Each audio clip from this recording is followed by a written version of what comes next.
Water and Sanitation Director General, Dr. Sean Phillips, has reaffirmed South Africa's commitment to implement the Africa Water Investment Programme, championed by the AU heads of state and governments. Now, this plan is meant to guide African states to mobilise money, among other things, towards water security and sustainable sanitation by 2030. Dr. Sean Phillips, Water and Sanitation Department Director General, joins us live now to talk about this. Thank you so much, Dr. Phillips, for your time. I mean, speaking at the UN General Assembly and talking about this Africa Water Investment Programme, why was it important for South Africa to reaffirm its commitment to it? Good evening, Bongiwe, and good evening to your viewers, and thanks very much for the opportunity. Yes, I'm here with the Minister in New York at the United Nations General Assembly, where there's all the different countries under the leadership of the presidents are meeting to discuss various issues, including climate change and the achievement of the Sustainable Development Goals. So we're not just making a commitment here to participation, we're also talking about the details of it. So there have been meetings between our minister and members of the high-level panel, which has been set up through the African Union, which is working together with the United Nations to mobilize this investment for water in Africa through the Water Investment Program, African Water Investment Program. So they've been busy mobilizing a combination of donor funding and concessionary finance, such as through the Green Climate Fund, the African Development Bank, and the World Bank. When we get back to South Africa, I'll be working with our colleagues at the Development Bank of Southern Africa and the Water Partnerships Office that we've set up there, and the Trans-Caledon Tunnel Authority and the President's Infrastructure Fund to ensure that we get access to this package of international funding that has been put in place so when those partners of ours in South Africa put together blended finance packages for national water resource projects, such as the construction of large dams, and for municipal infrastructure projects, such as the non-revenue water reduction programs that we're trying to put in place with metropolitan municipalities currently. We through this initiative, this international initiative, we should be able to get access to this concessionary finance and donor funding, which will help us to make the projects more bankable for our own private sector, because some of the risk will be offset by the participation of these other financing bodies. And I was going to ask about that, especially the private sector, because they also become a key player when it comes to this. So certainly when you are then looking at these plans going forward, for example, you think about raising at least $30 billion a year, for example, when it comes to additional financing towards meeting some of these goals, and listening to what you are now elaborating on as some of these sources of bulk funding, how critical will it be to also get the buy-in from the private sector in order to be able that you get these projects off the ground as well? The 30 billion that is required per annum for investment is for the whole of Africa. Yeah. So our contribution as South Africa will be a portion of that. It's critical to get the private sector involved in South Africa as well. We have a very strong financial sector. The banks and the pension funds in South Africa have indicated that they're very keen to invest in water infrastructure. We need to bring bankable projects to the market for them to invest in.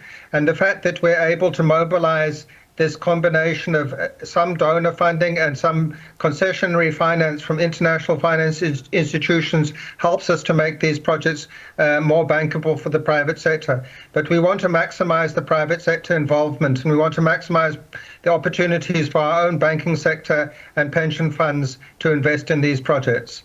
The involvement of the international finance organizations is just to help take some of the risk off the table for our private sector. But as far as possible, we want most of the investments to be done by our private sector. And at a practical level, then, of course, key to this would be maintenance and investment when it comes to water infrastructure. What becomes the plan in that regard going forward, especially against some of the conversations that you and I would have had in this regard? That's a very good question, Bongiwe, and it's something we've been discussing here at the UN, and the fact that it doesn't really help to put large amounts of capital into huge capital investments if they're not going to be maintained properly afterwards and properly operated. So we've been discussing that as part of this Africa Water Investment Program, there needs to be a strong element of saying that coupled with the capital investment, we need to ensure that the institutions that are going to be responsible for maintenance and operations afterwards are well enough governed and properly structured so that they are capable of doing that maintenance and operation, which includes ensuring that they have proper billing and revenue collection systems in place, because the finance that we're raising and that we'll raise from the private sector has to be paid off from revenue from the sale of water.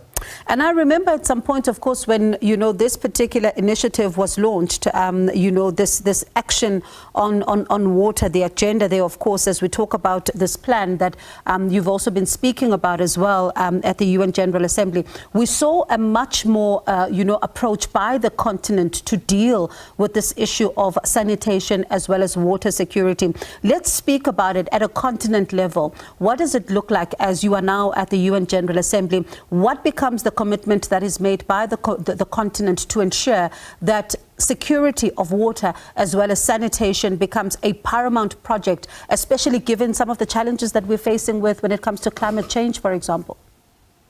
The political commitment is there across the continent. The challenge is in the implementation.